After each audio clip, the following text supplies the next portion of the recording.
Bharatiya Janata party Khallikote निर्वाचन मंडली विधायक प्रार्थी टिकेट पूर्णचंद्र सेठी पाइबा परे खलिकोट शिशु उद्यान ठारे गुमुसर जिला बीजेपी साधारण संपादक श्री अनिल कुमार पंडा, जिला युवा मोर्चा साधारण संपादक श्री जगन्नाथ भूया, बीजेपी आसिका संसदीय क्षेत्र संयोजक श्री यज्ञ नारायण दास, खलिकोट एनएसजी पूर्वतन अध्यक्ष तथा नगर सभापति श्री शंकर प्रसाद नाहक, श्री संतोष कुमार गौड़, श्री रमेश कुमार परिडा, बीजेपी मीडिया श्री शंभुनाथ प्रधान, रविंद्रनाथ नायक, प्रफुल्ल बेहरा, पद्मचरण साहू समेत अन्य बीजेपी कर्मी माने फूलमाला पिंधाई स्वागत करथिले। एहा परे समस्त कर्मी सहर अनेक मंदिर को जाई देवादेवी प्रभु कृपा लाभ करथिले। गंजाम खलिकोटरू अर्पण पटनायक रिपोर्ट न्यूज.in।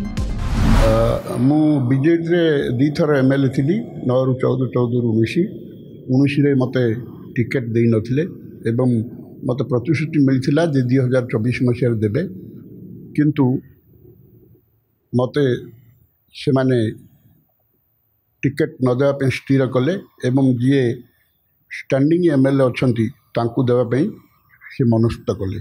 अतएव से मु बीजेडी छाड़ी बीजेपी रे मिसिली एवं मिसबार 8 दिन पर मते बीजेपी रू टिकेट दिगला।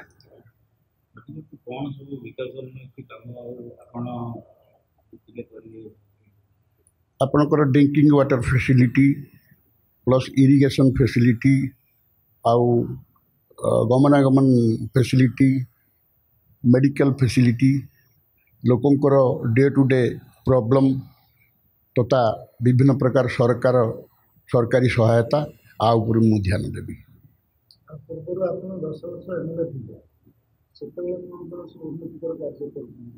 बहुत उन्नतिकर काम करछि।